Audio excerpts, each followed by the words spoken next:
اللهم صل على محمد وعلى آل محمد كما صليت على إبراهيم وعلى آل إبراهيم إنك حميد مجيد. بسم الله الرحمن الرحيم ربي زدني علما ربي زدني علما ربي زدني علما। মহান আল্লাহ তাআলা দরবারে লাখ কোটি শুকরিয়া জানাই যে তিনি আমাদেরকে আরো একটি ক্লাসে উপস্থিত হওয়ার তৌফিক দান করেছেন। আজকে আমরা ইনশাআল্লাহ সূরাতুল সূরা ফজরের অনুবাদ শিখব। বিসমিল্লাহির রহমানির রহিম। পরম করুণাময় অসীম দয়ালু আল্লাহ তাআলা নামে শুরু করছি। ওয়াল ফাজরি, ফজরের কসম। ফাজরুন মানে হলো প্রভাত বা সকাল, আর অর্থ শপথ। অ মানে এরম হয়, আবার অ মানে শপথ। অ এর পরে এরকম একটা শব্দে যদি জের আসে তাহলে বুঝতে হবে ওই শব্দের অর্থ হলো শপথ, ফজরের শপথ। ওয়ালায়ালিন আশরিন, ওয়ালায়ালিন আশরিন এবং 10 রাতের শপথ। লায়ালিন মানে হচ্ছে 10 রাত। লায়ালিন শব্দের অর্থ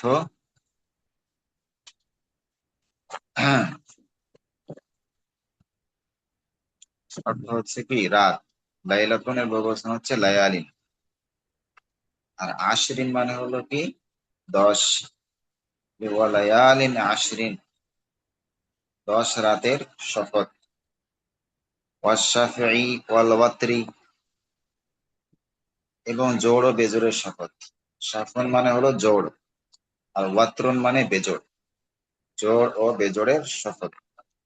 10 রাত দ্বারা উদ্দেশ্য হলো কুরবানির ঈদের যে 10 রাত, তার আগে যে 10টা রাত থাকে ওইটাকে বলা হয় কি আল্লাহ তাআলা ওই 10 রাতের শপথ এখানে করেছেন, কারণ ওই 10 রাতের পবিত্রতা আল্লাহ তাআলার কাছে অনেক বেশি। এবং এই 10 রাতে যদি ইবাদত করা হয় তাহলে আল্লাহ তাআলা এটা গ্রহণ করেন। আর বেজোড় এবং জোড় দ্বারা উদ্দেশ্য, বেজোড় বলতে আরাফার দিন এবং জোড় বলতে কুরবানির দিন। আরাফার দিন হলো 9 তারিখ এবং কুরবানির দিন হলো 10 তারিখ। এই 2 দিনেরও শপথ আল্লাহ তাআলা করেছেন। ওয়াল্লাইলি, এবং রাতের শপথ। লাইলুন মানে রাত, আর এর আগে বহু বচন গিয়েছে। এটা হলো 10 রাত, নির্দিষ্ট সংখ্যার 10 রাত। আর এখানে শুধু রাত। ওয়াল্লাইলি, এবং রাতের শপথ। ইদা, যখন। ইয়াসরি, ইয়াসরি মানে চলে যায়। সারা ইয়াসরি মানে চলে যাওয়া। এটা ফেলে মোজারি। এই যে শুরুতে ইয়া আছে আলামত, ইয়াসরি। হ্যাঁ, তো ওয়াল্লাইলি, রাতের শপথ। ইদা ইয়াসরি, যখন তা চলে যায়। তো রাত চলে গেলে তখন প্রভাত আসে বা সকাল হয়। তো এতগুলো বস্তুর আল্লাহ তাআলা কসম খাইলেন। খাওয়ার পরে বলছেন হাল ফি জালিকা কসামুন লিদি হিজরিন। হিজরুন শব্দের অর্থ হলো জ্ঞান। হিজরুন, আর জি মানে ওয়ালা, তাহলে জি হিজরিন মানে জ্ঞানওয়ালা। আর লামের অর্থ হলো জন্য, তাহলে লি জি হিজরিন, জ্ঞানীদের জন্য। এর অর্থ কি হলো জ্ঞানীদের জন্য। হাল অর্থ কি, আর ফি জালিকা মানে তার মধ্যে, জালিকা মানে সেটি বা উহা, উহার মধ্যে, উহার মধ্যে কি জ্ঞানীদের জন্য। কসাম মানে শপথ, শপথ আছে। আচ্ছা, উহার মধ্যে জ্ঞানীদের জন্য কি কোনো শপথ আছে? এই কথার ভাবার্থ হলো যে আল্লাহ তাআলা পূর্বে, এই উহা মানে হলো ওই শপথ যা আল্লাহ তাআলা করেছেন ইতিপূর্বে। ফজরের শপথ, রাতের শপথ, এটা 10 রাতের শপথ, জোর বেজোরের শপথ। তো এই শপথের মধ্যে কি জ্ঞানীদের জন্য কোন কসাম আছে, কসাম মানে কি, কসাম মানেও তো শপথ। তো এখানে এই শপথ দ্বারা উদ্দেশ্য হলো কি যে আহ মানে দৃঢ়। কসাম মানে এখানে অর্থ হবে দৃঢ়, দৃঢ় দলিল বা প্রমাণ।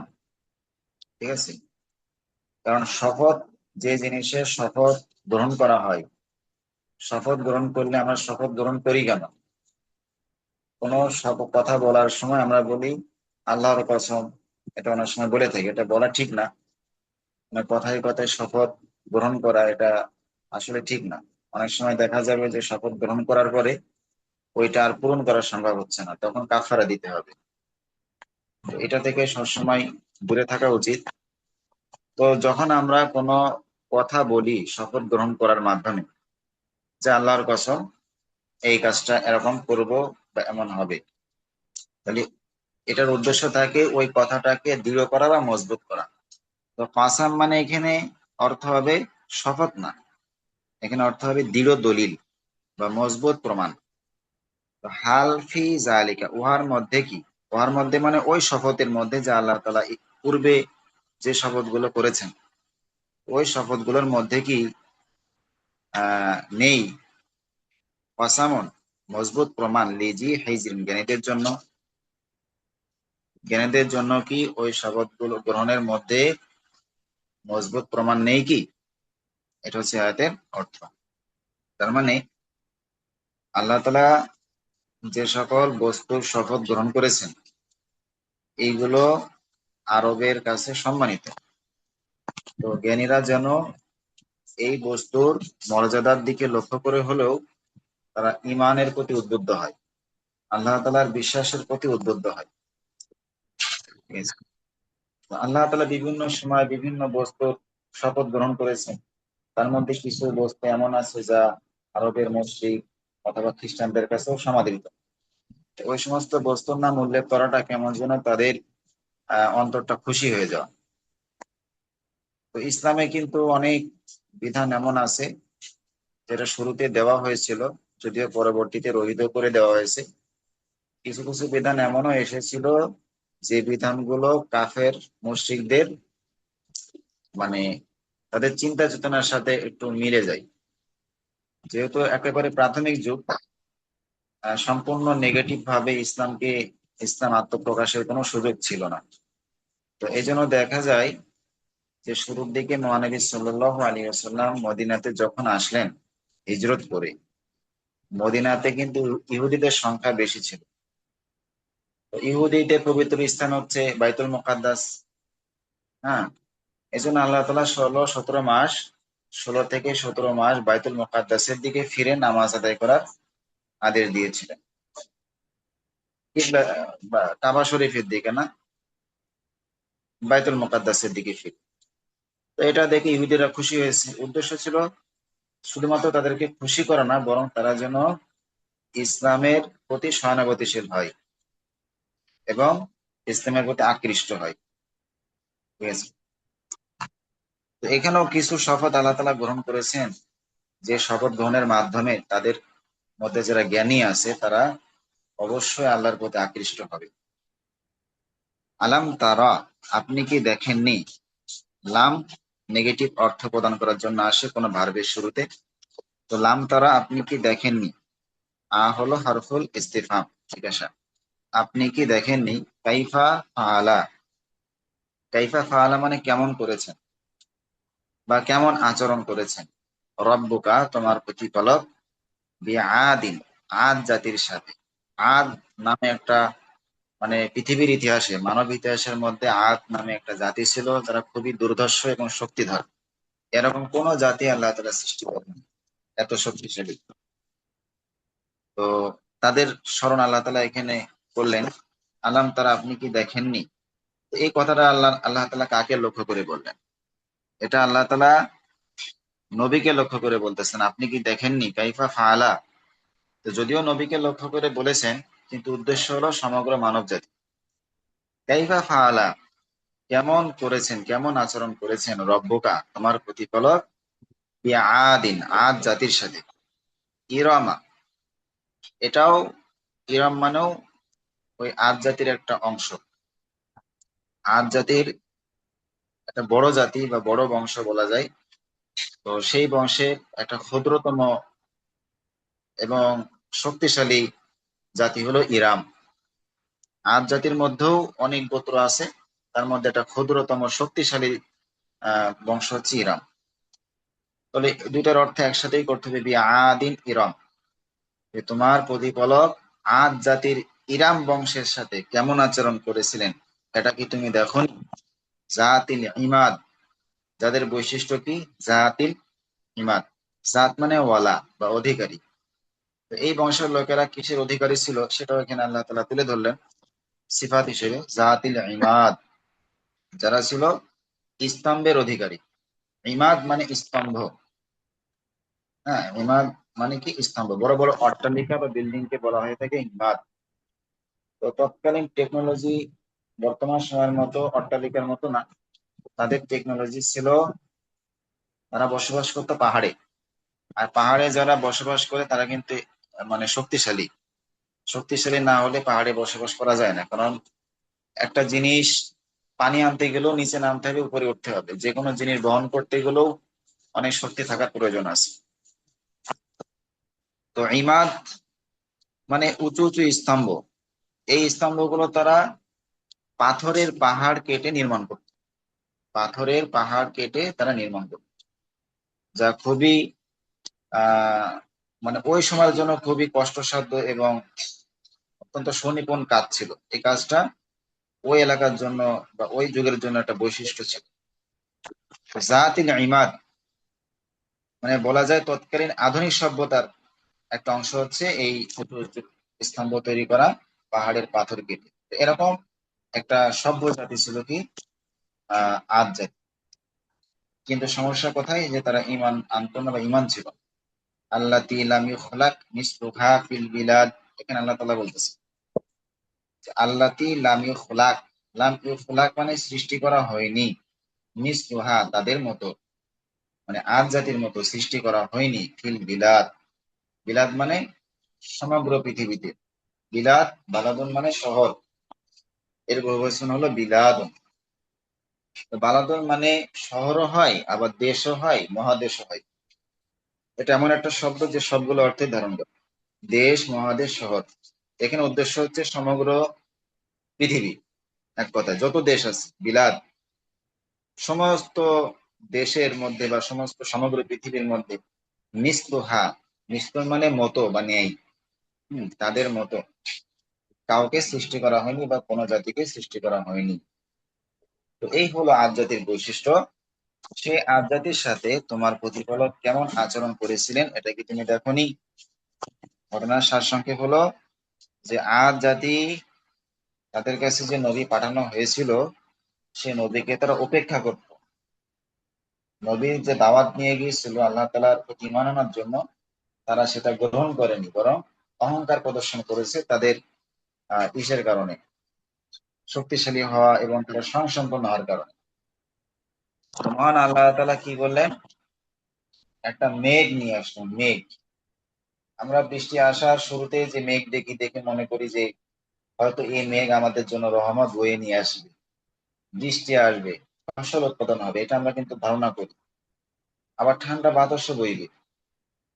তো ওই সময় যখন মেঘ, পাহাড় এলাকা তো প্রায় কাছাকাছি, তো মেঘ মেঘ দেখছে, দেখার পরে মনে করছে এই মেঘ হয়তো আমাদের জন্য কল্যাণ বয়ে আনছে। কিন্তু তারা জানতো না যে এই মেঘ বা যে ঝড় আসবে সামনে, এটা তাদেরকে একেবারে ধ্বংস করে দিবে।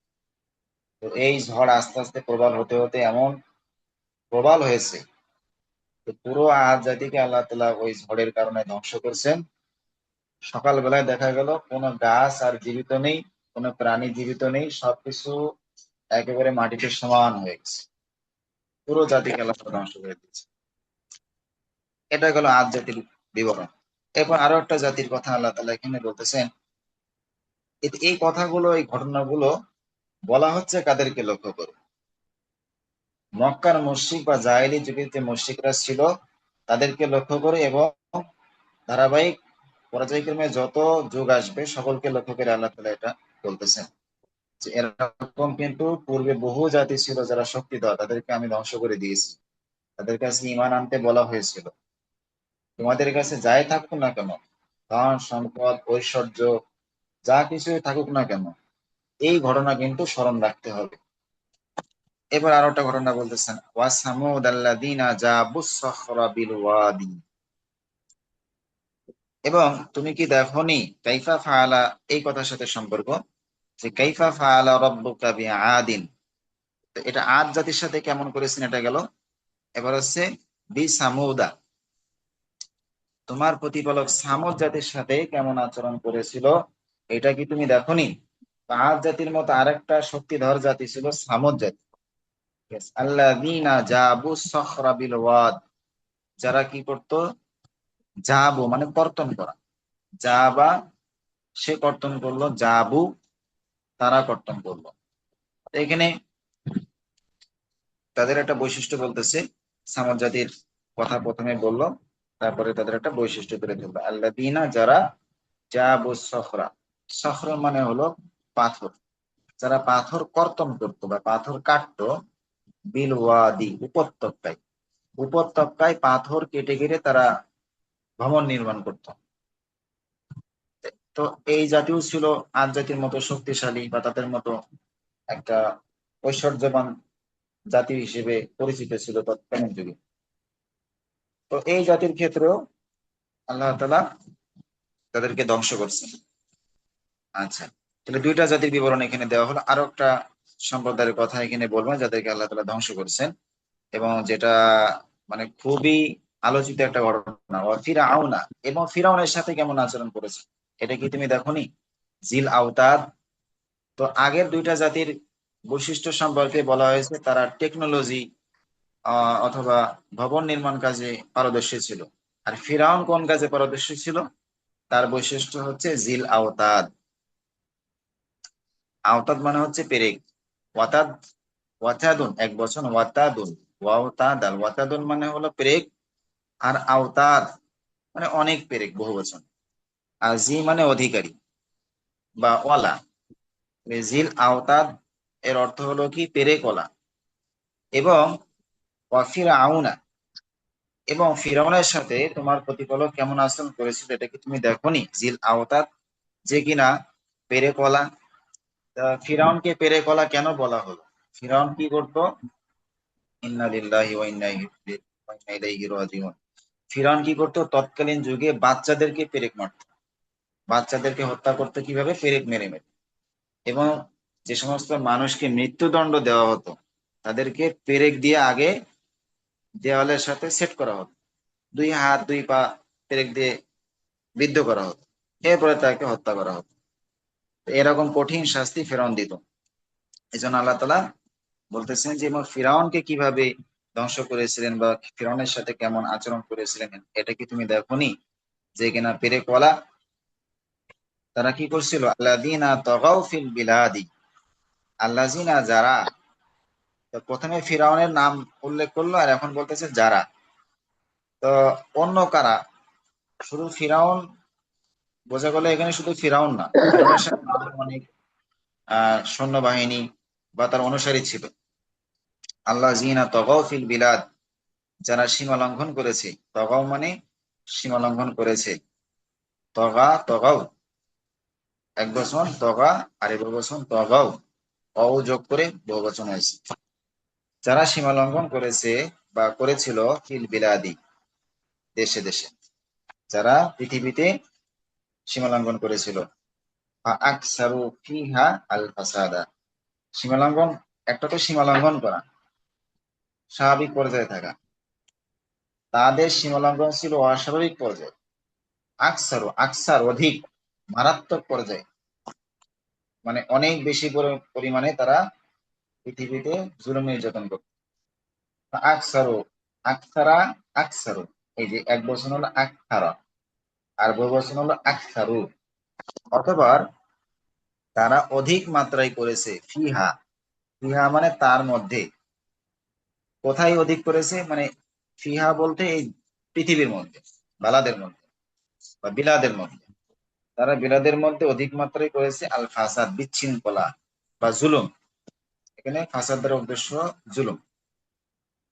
আচ্ছা, আল্লাযীনা তাগাও ফিল বিলাদি, যারা পৃথিবীতে সীমা লঙ্ঘন করেছে, আকসারু ফিহাল ফাসাদ, অথবা সেখানে অধিক মাত্রায় ফিতনা ফাসাদ সৃষ্টি করেছে, ফাসাব্বা আলাইহিম। আচ্ছা, আমরা এই যে আল্লাহ তাআলার আওয়াজগুলো শুনতেছি, মানে আল্লাহ তাআলার আওয়াজ বলতে কোরআনের যে ভাষা, আল্লাহর কথাগুলো শুনতেছি, মানে আমাদের তো থরথর করে কাঁপা উচিত এই কথাগুলো শোনার সাথে সাথে। কেন কাঁপা উচিত? কারণ এটা যে কথাগুলো বলছেন আল্লাহ তাআলা, এবং আল্লাহ আল্লাহ বলতেছেন এই কথাগুলো, ওটা শোনার সাথে সাথে তো থরথর থরথর করে কাঁপবে আমাদের শরীর, যে আল্লাহর কি আওয়াজ, মানে কি কথা আল্লাহ তাআলা বলতেছেন। হ্যাঁ, ফাসাব্বা আলাইহিম, ফাসাব্বা আলাইহিম রাব্বুকা। তো এই ছিল ফিরাউনের বৈশিষ্ট্য, সীমা লঙ্ঘন করা, তগাও, সীমা লঙ্ঘন করা, আকসারু ফিহাল ফাসাদ, ফিতনা ফাসাদ সৃষ্টি করা। ফাসাব্বা আলাইহিম, পরিশেষে আল্লাহ তাআলা কি করলেন? ফা মানে অতঃপর, বা পরিশেষে, সব্বা ঢেলে দিলেন। সব্বা মানে ঢেলে দেওয়া, সব্বা মানে কি করা? ঢেলে দেওয়া। বা সব্বা, আল্লাহ তাআলা ঢেলে দিলেন, আলাইহিম তাদের উপর, রব্বুকা তোমার প্রতিপালক ঢেলে দিলেন তাদের উপরে, সাউতা আযাব। সাউতা মানে সাউতন, মানে সাউতন মানে হলো চাবুক, আর আযাব মানে হলো শাস্তি। সাউতা আযাব মানে শাস্তির চাবুক বা কশাঘাত। এখানে আমরা বলতে পারি সাউতান মানে কশাঘাত। তো তোমার প্রতিপালক তাদের উপর শাস্তির কশাঘাত ঢেলে দিলেন। ফাসাব্বা অতঃপর ঢেলে দিলেন, আলাইহিম তাদের উপরে, রব্বুকা তোমার প্রতিপালক কি ঢাললেন? সাউতা আযাবিন, শাস্তির কশাঘাত। এই যে এটা হলো অবজেক্ট বা মাফুলে বিহি। এই যে ভার্ব শুরুতে বলা হয়েছে সব্বা ঢেলে দিলেন, প্রশ্ন হবে কি ঢাললেন? যে সাউতা আযাব, এই অবজেক্ট, এখানে জবর হয়েছে, মাফুলে বিহিতে জবর হয়, শাস্তির কশাঘাত। ইন্না রব্বাকা লাবিল মিরসাদ, ইন্না রব্বাকা নিশ্চয়ই আপনার প্রতিপালক, লাবিল মিরসাদ, বিল মিরসাদ, বি মানে অ্যাট, বি হলো অনেক অর্থে আসে। বি মানে সাথে, বি মানে দ্বারা, দিয়ে, মাধ্যমে, বি মানে কোন স্থানে, অ্যাট, ঠিক আছে। নিশ্চয়ই তোমার প্রতিপালক কোথায় আছেন? বিল মিরসাদ, নামটা হচ্ছে তাগিদের জন্য, লাবিল মিরসাদ। আমরা শুধু বিল মিরসাদ বলতে পারি এখানে, তারপরে লামের অর্থ আমরা করব। লামের অর্থ হচ্ছে অবশ্যই, নিশ্চয় তোমার প্রতিপালক, বা নিশ্চয়ই নিশ্চয়ই, শুরুতে ইন্না মানে নিশ্চয়ই, আবার পরে লাম আছে, এটার অর্থ নিশ্চয়ই। তো অবশ্যই অবশ্যই তোমার প্রতিপালক বিল মিরসাদ, কোথায় আছেন? মিরসদে আছেন। মিরসদ কাকে বলা হয়? মিরসদ মানে আমি আগের দিন বলেছিলাম যে পর্যবেক্ষণ। মিরসদের মূল অর্থ হলো সেনাবাহিনী পর্যবেক্ষণের জন্য যে উঁচু ক্যাম্প তৈরি করে, উঁচু ক্যাম্প, যে টাওয়ার মতো টাওয়ার, ওইটাকে বলা হয় মিরসদ। ওই টাওয়ারে সেনা বাহিনী দাঁড়িয়ে, বা এক দুজন সেনা দাঁড়িয়ে কি পর্যবেক্ষণ করে, যেন আশপাশে ভালো দেখা যায়। তো মিরসদ মানে পর্যবেক্ষণ। তো অবশ্যই অবশ্যই তোমার প্রতিপালক পর্যবেক্ষণ আছে, তার মানে কি? আল্লাহ তাআলা তার বান্দাদের জমিনের মধ্যে, বান্দারা যে সকল কাজ করতেছেন এগুলো পর্যবেক্ষণ করতেছেন, সবগুলি হিসাব নেবেন। এবার সামনের আয়াতে এত গুরুত্বপূর্ণ একটা কথা আল্লাহ তাআলা বলেছেন, বা আমাদের জীবনের বলা যায় একটা ডাইরেকশন। ফাআম্মাল ইনসানু, ফাআম্মা, ফা মানে অতঃপর, আম্মা মানেও অতঃপর, ঠিক আছে। ফাআম্মাল ইনসানু, অতঃপর মানুষ, ইনসান মানে কি? মানুষ। আচ্ছা, মানুষ কি হয়েছে? ইজা, যখন, মাবাতালাহু, মাবাতালা ইবতালাহু, হ্যাঁ, এই মাটা হচ্ছে এখানে অতিরিক্ত। ইজা মা মানে যখন, একসাথে ইজা মা মানে যখন, ঠিক আছে। এই মাটা নেগেটিভের জন্য এমন না। ইজা মা যখন, ইজা এর পরে এরকম মা আসলে তখন যখন অর্থ হয়, ঠিক আছে? ইজা মা যখন, ইজা মানেও যখন, ইজা মা মানেও যখন, এই মাটা অতিরিক্ত, এখানে কোনো অর্থ নাই, ঠিক আছে। তো ইজা ইবেতালাহু, ইজা মাবতালাহু মানে ইজা ইবেতালাহু, এইভাবে পড়তে হবে, মানে অর্থ করতে হবে। ইজা যখন, মনে করি এটা নাই, ইবেতালাহু যখন, ইবেতালা, ইবতালা মানে, ইবতালা মানে পরীক্ষা নেওয়া, আর হু মানে তাকে, তাকে বলতে এখানে উদ্দেশ্য এই যে পূর্বে মানুষের কথা বলা হয়েছে আর এখন বলা হলো মানুষের জমির সর্বনাম।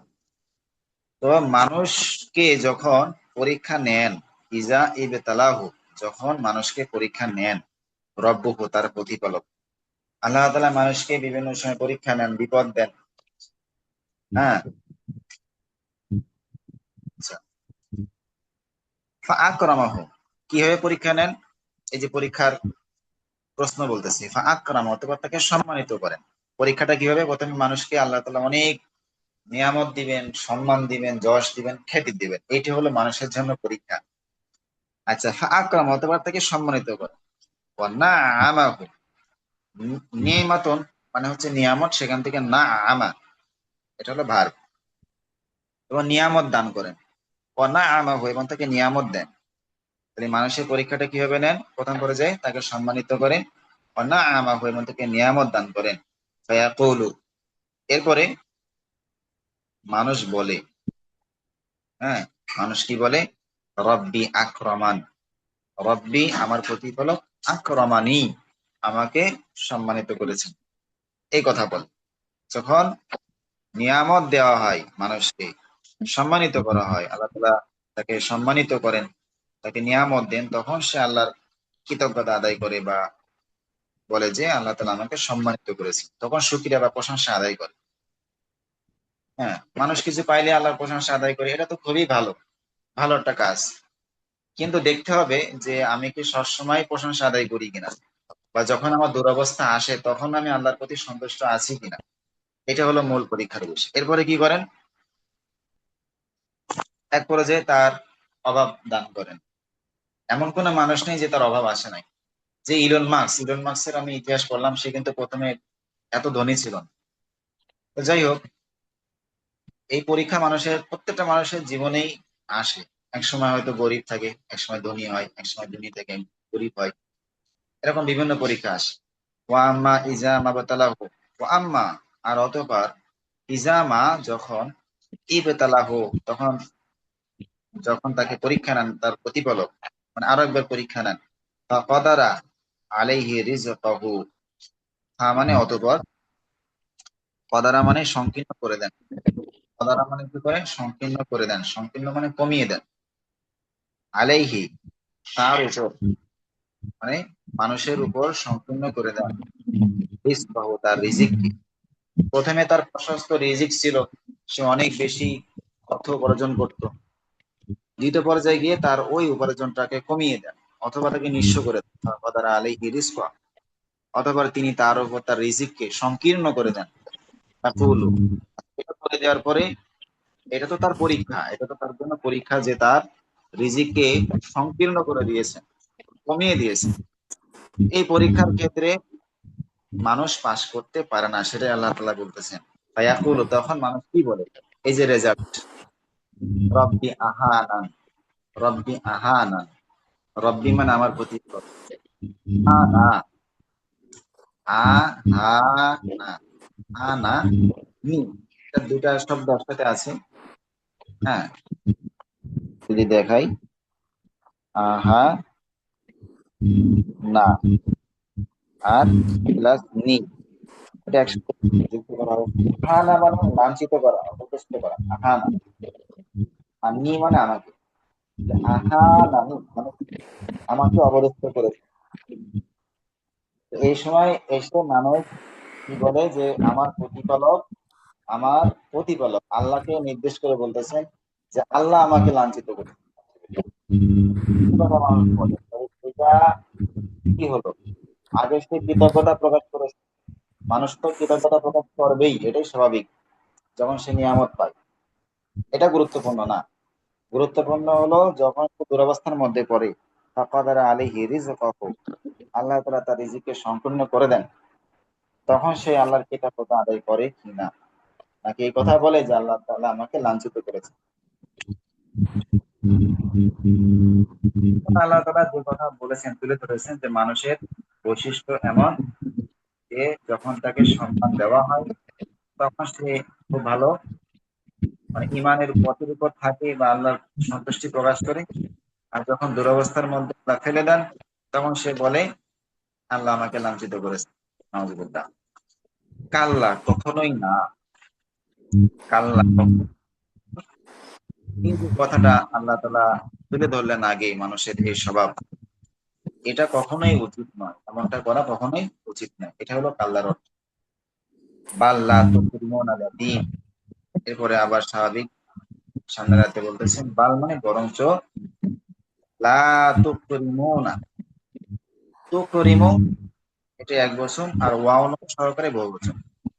ওয়াও নুন মানে তোমরা, আর শুধু তুকরিমু হলে তুমি, আর ওয়াও নুন সহকারে তোমরা। মানে লা তুকরিমুনা, তোমরা সম্মান কি করো না, সম্মান করো না। লা তুকরিমুনা, তোমরা সম্মান করো না। কাদেরকে? আল ইয়াতীমা, ইয়াতীমকে সম্মান করো না। বা এখানে আরেকটা অর্থ হয় দয়া দেখানো। তুকরিমুন এর আরেকটা অর্থ হতে পারে দয়া দেখানো, তোমরা এতিমের প্রতি দয়া দেখাও না, এতিমের প্রতি দয়া। ওয়ালা তাহাদুনা আলা তুআমিল মিসকিন, বা তাহাদুনা, তাহাদ্দু এক বচন, অনন সহকারে বহুবচন। তো অনন অর্থ হচ্ছে এখানে তোমরা হবে, এই যে তাহাদ্দু তুমি, আর তাহাদ্দুনা তোমরা, উদ্বুদ্ধ করো না। তাহাদ্দা মানে উদ্বুদ্ধ, তোমরা উদ্বুদ্ধ করো না। আলা তুআমিল মিসকিন, কিসের প্রতি? আলা তুআমিল, বা কিসের প্রতি উদ্বুদ্ধ করো না? তুআমিল মিসকিন, তুআম মানে খাবার, আর মিসকিন মানে নিঃস্ব, মিসকিন। মিসকিনকে খাবার দেওয়ার প্রতি তোমরা উদ্বুদ্ধ করো না। একটা অভাবী বা না খেয়ে আছে এমন মিসকিন, একে খাবার দেওয়ার প্রতি তোমরা একে অপরকে উদ্বুদ্ধ করো না। আচ্ছা, এইটাই হলো একটা মানুষের আরো দুইটা খারাপ স্বভাব। কথা কোনো না তোরা সা আকলাল্লাম্মা। এরপরে দেখেন আর একটা গুরুত্বপূর্ণ কথা এখানে বলে দিচ্ছেন, মানে বলা যায়, মানে এটি এতটা জঘন্য কাজ, মানে কি বলবো, আমাদের দেশের মানুষ দরিদ্র হওয়ার পিছনে বিভিন্ন কারণ, মানে যদি আমরা নোট করতে থাকি যেটা আমাদের দেশে এত অভাব কেন, এই অভাবের পিছনে যদি আমরা কারণ এক একটা পয়েন্ট নোট করতে থাকি 100 প্লাস হয়ে যাবে, 100 প্লাস হয়ে যাবে। তার মধ্যে গুরুত্বপূর্ণ, আমি তো বলি, মানে আপনি যদি ইসলামী উত্তরাধিকার আইন সম্পর্কে একটু ধারণা নেন, তাহলে আপনি বলতে বাধ্য যে মানুষ ধনী হওয়া কষ্ট না, গরিব হওয়া কষ্ট, এটা বলতে হবে। কখনোই মানুষ গরিব হতে পারে না, এটা সম্ভব না, যদি সে ইসলামের উপর পূর্ণাঙ্গভাবে থাকে। এটা ধনী মানে গরিব হওয়াটাই কষ্ট মানুষের জন্য। কারণ একটা সন্তান জন্মগ্রহণ করার পরপরই সে সন্তান হয়তো নিঃস্বভাবে জন্মগ্রহণ করে, কিন্তু আল্লাহ তাআলা এমন একটা ব্যবস্থা করে দিয়েছেন যে সে উভয় দিক থেকে ধনী হবে। সে পিতার সম্পত্তিও পাবে, মায়ের সম্পত্তিও পাবে, কিন্তু দুইটার কোনোটাই পায় না আমাদের সমাজে। খুবই দুঃখজনক কথা।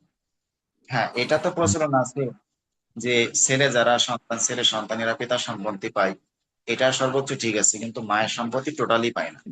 আর মেয়েদের কথা তো বাদই দেন।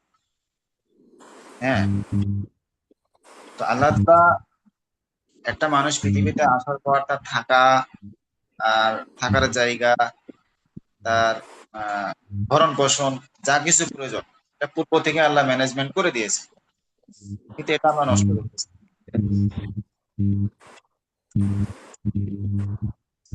তো বলতেছে তাকুলো না, তোমরা খেয়ে ফেলো। তাকুলো হলো এক বচন, তুমি খাও, আর তাকুলো না তোমরা খাও। হুম, তাকুলো না তোমরা খাও। আর তোরা আসা উত্তরাধিকার সম্পত্তি, আকলান লাম্মা, একেবারে খেয়ে ফেলো। উত্তরাধিকার সম্পত্তি আল্লাহ তাআলার একটা দেওয়া সম্পত্তি, অর্জন করে নেই এমন না।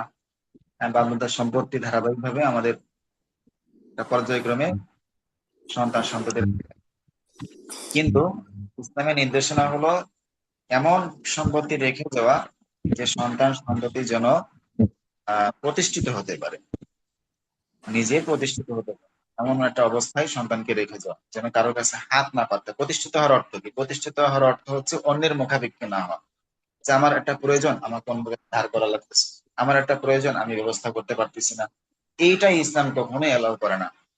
হাদিস শরীফের মধ্যে আল্লাহ রাসূল সাল্লাল্লাহু আলাইহি ওয়াসাল্লাম এতটুকু নির্দেশনা দিয়েছেন যে আপনি আপনার সন্তানকে এমন অবস্থায় রেখে যাবেন যে সে যেন অন্যের কাছে হাত না পাততে হয়। এটা হলো দায়িত্ব, একজন পিতা বা অভিভাবকের দায়িত্ব। ঠিক আছে, সেটা কিন্তু আমরা সম্পূর্ণটাই খেয়ে ফেলি।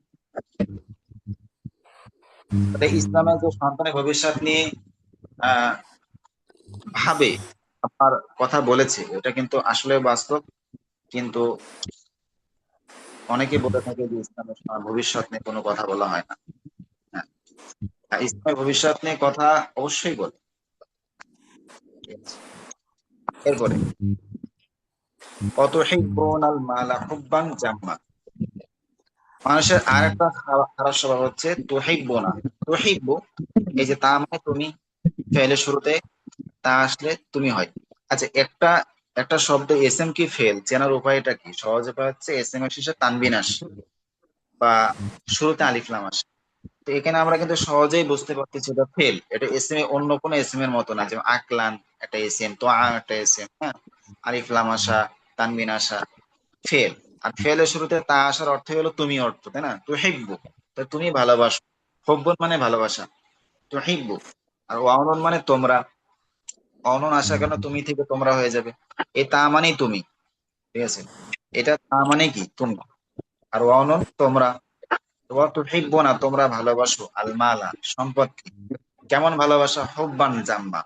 হুব্বান মানে ভালোবাসা, আর জাম্মা মানে অধিক পরিমাণ। লাম্মা মানে একেবারে, আর জাম্মা মানে অধিক পরিমাণ।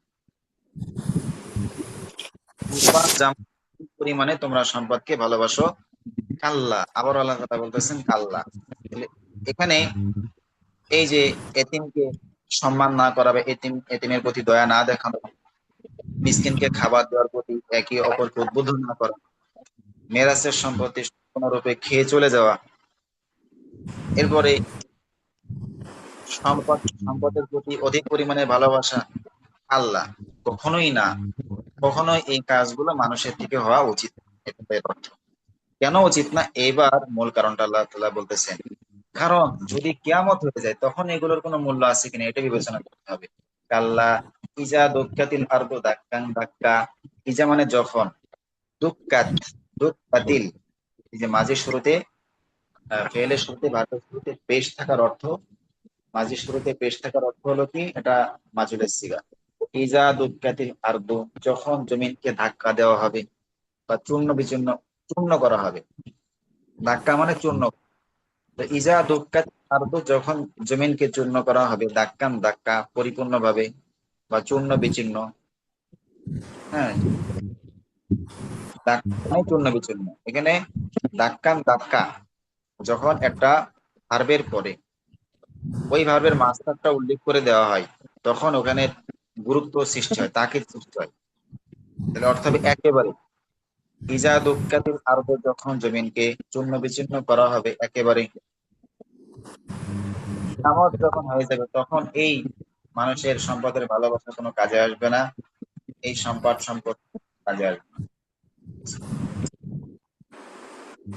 ছোটা করোনা পুরা আকলাল্লাম, পিছনে চলে গেছি। ওয়াজা রব্বুকা, যা এবং আসবেন, যা মানে আসবেন, রব্বুকা তোমার প্রতিপালক, এটা মাঝি, যা মানে আসলো। যেহেতু কিয়ামতের ঘটনা এখনো হয়নি, তাহলে অবশ্যম্ভাবী ওই আশাটা হবে, এই জন্য মাঝির সিগাতে ব্যক্ত করা হয়েছে। অজা এবং তোমার প্রতিপালক আসবেন, রব্বুকা ওয়াল মালাকু, এবং ফেরেশতারাও আসবেন, সফফান সফফা, আল্লাহর সাথে সাথে ফেরেশতারা আসবে কাতারবদ্ধ হয়ে। সফফান মানে কাতারবদ্ধ হবে, সফফান সফফা, কাতারে কাতারে ফেরেশতা আসবে এবং তোমার প্রতিপালক আসবেন। কিয়ামত হয়ে যাওয়ার পরে আল্লাহ তাআলা আসবেন এবং ফেরেশতারা আসবেন বিচারের জন্য। ফেরেশতারা মানুষকে ধরে ধরে জাহান্নামে ফেলবেন অথবা জান্নাতে নিয়ে যাবেন। ওয়াজিআ ইয়াউমা ইযিন বি জাহান্নাম, ওয়াজিআ এবং নিয়ে আসা হবে। এই জাআ ফেলের মাজুর হচ্ছে জিআ, জাআ জিআ, এবং নিয়ে আসা হবে ইয়াউমা ইজিন সেদিন। কাকে আনা হবে? বি জাহান্নাম, জাহান্নামকে আগে আনা হবে। ওয়াজিআ এবং নিয়ে আসা হয়েছে, কিন্তু এটা মোজারের অর্থ হবে। হুম, মোজারের অর্থ হবে, কিন্তু এখনো কিয়ামত হয়নি বা আনা হয়নি, জাহান্নামকে আনা হয়নি। এবং নিয়ে আসা হবে ইয়াউমা ইজিন সেদিন, বি জাহান্নাম, জাহান্নাম। আচ্ছা, এরপরে কি হবে? এই কথাগুলো শেষ হয়ে গেল। ইয়াওমা ইজিন, সেদিন, সেদিন বলতে যেদিন কিয়ামত হবে এবং ফেরেশতারা আসবে, আল্লাহ তাআলা আসবেন, জাহান্নামকে নিয়ে আসা হবে। এই পরিস্থিতিতে ইয়াতাযাক্কারুল ইনসানু, ইয়াতাযাক্কারু, তাযাক্কারা, তাযাক্কারু, মানুষ কি করবে? উপদেশ গ্রহণ করবে। ইনসান, ইয়াতাযাক্কারুল ইনসানু, মানুষ উপদেশ গ্রহণ করবে। তার মানে যখন সামনে আল্লাহ তাআলাকে দেখতে পাবে, যখন ফেরেশতা আযাবের ফেরেশতাকে দেখবে কিয়ামতের ময়দানে বা বিচারের দিনে, যখন জাহান্নামকে একপাশে দেখবে, এগুলো দেখে মানুষ আর বিন্দু মাত্র সন্দেহ করবে না যে আসলে আল্লাহ তাআলা আছেন কি নেই, আসলে জান্নাত জাহান্নাম আছে কি নেই, আসলে বিচার হবে কি হবে না, ন্যায় বিচার প্রতিষ্ঠা হবে কি হবে না, এই ব্যাপারে আর কোনো সন্দেহ থাকবে না। তখনই যারা পাপী লোক, তাদের অন্তরের মধ্যে কম্পন শুরু হবে। তারা নিজেদের ইমান বলে, আমি ইমানে না, আনন্দ বিল্লাহি, কোনো কাজ হবে না। এতাজাক্কারুল ইনসান, ইয়াউমাইদিন এতাজাক্কারুল ইনসান, সেদিন বা সেই সময় এতাজাক্কারুল ইনসান, মানুষ উপদেশ গ্রহণ করবে বা ভালো হতে চাইবে। ও আন্না লাহু যিকরা, আল্লাহ তাআলা বলতেছেন, হায় আফসোস, ওই উপদেশের কোনো লাভ নেই। আন্না, কোথায়, কোথায় যাবে, লাহু, তার জন্য, আজিক, উপদেশ কোথায় যাবে, উপদেশ আমি কোথায় রাখবো, ওটা ওর তো কোনো মূল্যায়নই হবে না। ও আন্না লাহু যিকরা, আন্না এবং কি হবে, লাহু, তার জন্য, আজিক্র, উপদেশ। এই সময় এই উপদেশটি কি হবে? কোন উপদেশ? পৃথিবীতে যখন ছিল তখন অনেক উপদেশ দেওয়া হয়েছিল, তখন মানোনি। এখন এটার কোনো কার্যকারিতা নেই। ইয়াকুলু, মানুষ বলবে, এই কথা শোনার পরে একেবারে নিরাশ হয়ে যাবে। পৃথিবীতে আল্লাহ তাআলা বলেছেন নিরাশ হয়েও না, কিন্তু ওই সময় মানুষ নিরাশ হবে। ইয়াকুলু, কি লোক, আল্লাহ হেফাজত করুন, তারা বলবে, ইয়া লাইতানি, হে হাই আফসোস। ইয়া লাইতানি শব্দটা মূল অর্থ হচ্ছে হাই আফসোস, ইয়া লাইতানি, হাই আফসোস, বা হাই আমার জন্য আফসোস। এখানে তিনটা শব্দ একসাথে আছে। ইয়া মানে হে, ইয়া হরফে নাদা, হে, এই যে শুরুতে যেটা আছে। এরপর আছে লাইতা, লাইতা মানে আফসোস, আর নি মানে আমার জন্য। ইয়া লাইতানি, হাই আমার জন্য আফসোস। হ্যাঁ, কদ্দাম হায়াতি। আচ্ছা, লাইতা মানে যদি, ঠিক আছে, লাইতা মানে, লাইতা মানে যদি, আর ইয়া মানে হে বা হাই, ঠিক আছে, নি মানে আমার জন্য, ঠিক আছে, বা আমি।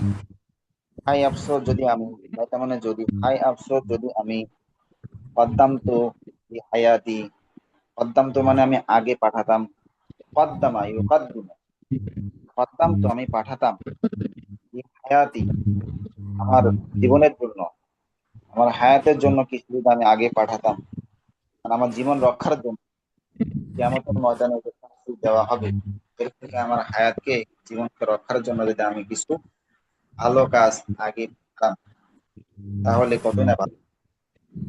এই কথা মানুষ বলতে থাকবে। ইয়াকুলু, তখন মানুষ বলবে, ইয়া লাইতা, আফসোস যদি আমি, কদ্দাম তুলি হায়াতি, আমার জীবনের জন্য কিছু আগে পাঠাতাম। কদ্দাম তো মানে আগে পাঠানো।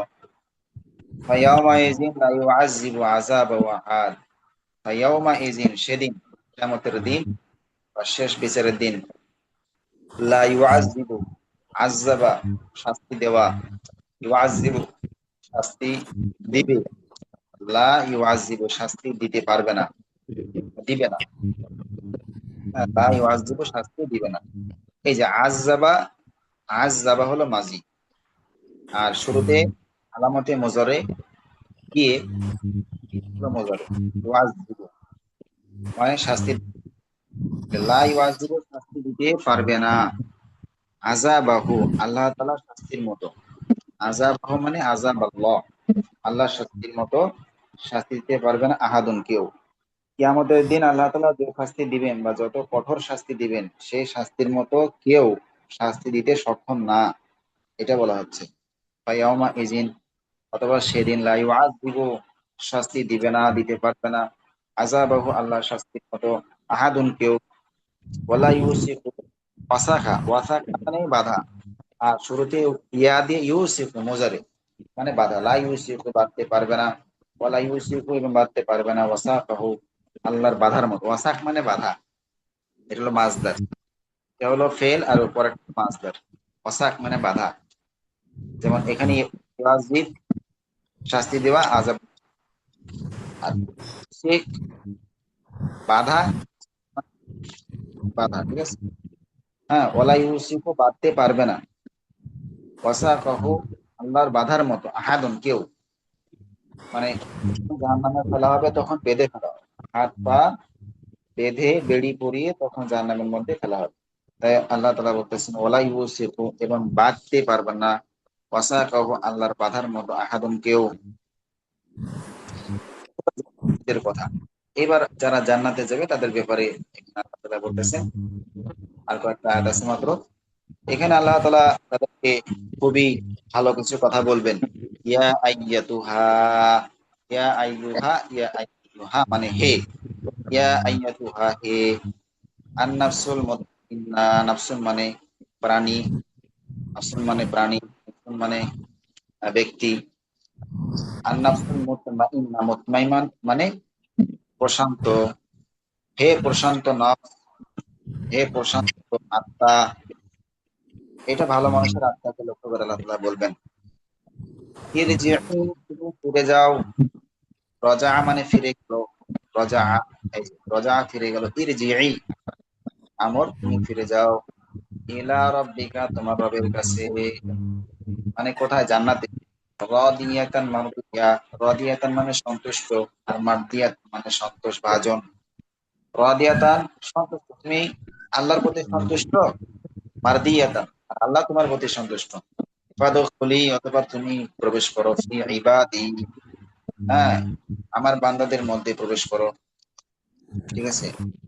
যারা নেককার বান্দা আছে, ফাদখুলি জান্নাতি এবং প্রবেশ করো আমার জান্নাতে। তাহলে ভালো আত্মা এদের জন্য জান্নাত। ইয়া আইয়াতুহান নাফসুল মুতমাইন্না, হে প্রশান্ত আত্মা বা পরিতৃপ্ত আত্মা, ইরজিই ইলা রাব্বিকা তুমি তোমার রবের কাছে ফিরে যাও, রাদিয়াতান মারদিয়াতান সন্তুষ্ট ও সন্তোষ ভাজন অবস্থায়। ফাদখুলি ফি ইবাদি অথবা তুমি প্রবেশ করো আমার বান্দাদের মধ্যে, ওয়াদখুলি জান্নাতি এবং তুমি প্রবেশ করো আমার জান্নাতের মধ্যে। খুবই আহ সুন্দর একটা সূরা। আসলে মনে হয় যে সারাদিনই শুনতে থাকি এই যে আল্লাহ তাআলার, মনে হয় যে সারাদিনই শুনতে থাকি। আমাকে যদি কেউ বলে আমি সারাদিনই শুনতে থাকি, এমন নয়, সারা রাত চলে যায়। এমনও হয়েছে, হ্যাঁ এমনও হয়েছে, আল্লাহ সাল্লাম মাঝে মধ্যে এরকম আল্লাহ তাআলা কিছু বাণী শোনাতেন সাহাবায়ে কেরামকে, রাত দিন কেটে যেত, রাত দিন কেটে যেত, এরকম মাঝে মধ্যে হয়েছে। ঠিক আছে, আমরা সূরা ফজরের অনুবাদটা শিখলাম। এটা আমরা বিশেষভাবে রেকর্ডটা দেখবো, এই রেকর্ড দেখে ইনশাআল্লাহ এটা আমরা শিখবো। আল্লাহ তাআলা আমাদের সকলকে তৌফিক দান করুন। এখানে বাড়ির কাজ থাকবে, আমি বাড়ির কাজ দিব। কিছু কিছু আয়াত, কিছু কিছু গুরুত্বপূর্ণ আয়াত আমাদের জন্য, যেটা মাইল ফলক, সে আয়াতগুলো আমি বাড়ির কাজ হিসেবে আপনাদেরকে ইনশাআল্লাহ দেওয়ার চেষ্টা করব। এবং এখানে গুরুত্বপূর্ণ কথা আছে, এবং ওই কথাগুলো যেগুলো সংক্ষিপ্ত প্রশ্ন হতে পারে বা টিকা হতে পারে, এগুলো আমরা পরীক্ষাও দেওয়ার চেষ্টা করব। আমাল ইনসানু ইযা মাবতালাহু রাব্বুহু ফাআকরামাহু, এই যে এখানে একটা কথা, যখন মানুষকে আল্লাহ তাআলা পরীক্ষা নেন, ইযা মাবতালাহু, তার রব তাকে পরীক্ষা নেন, সম্মানিত করেন, নিয়ামত দেন, তখন সে কি বলে, বলে আমাকে সম্মানিত করেছে। সেখানে অনেক বড় একটা পরীক্ষা আছে। তো ঠিক আছে, আপনাদের যারা আমরা উপস্থিত হয়েছি সকলকে অসংখ্য কৃতজ্ঞতা জানিয়ে, এবং আমরা আগামী ক্লাসে ইনশাআল্লাহ সকলে একইভাবে উপস্থিত থাকবো। যত সামনে আসতেছে, আয়াতগুলো আসতেছে, আল্লাহর বাণীগুলো আমরা শিখতে পারছি, ইনশাআল্লাহ আরো অনেক বিষয় জানতে পারবো। আমাদের সকলকে তৌফিক দান করুন। তো আজকের মতো আমরা এখানে সমাপ্তি ঘোষণা করেছি। সকলের সুস্থ জীবন এবং কোরআন অনুযায়ী মানুষের নিজের জীবন কামনা করে আমি এখানে সমাপ্তি ঘোষণা করছি। আসসালামু আলাইকুম ওয়া রাহমাতুল্লাহি ওয়া বারাকাতুহু।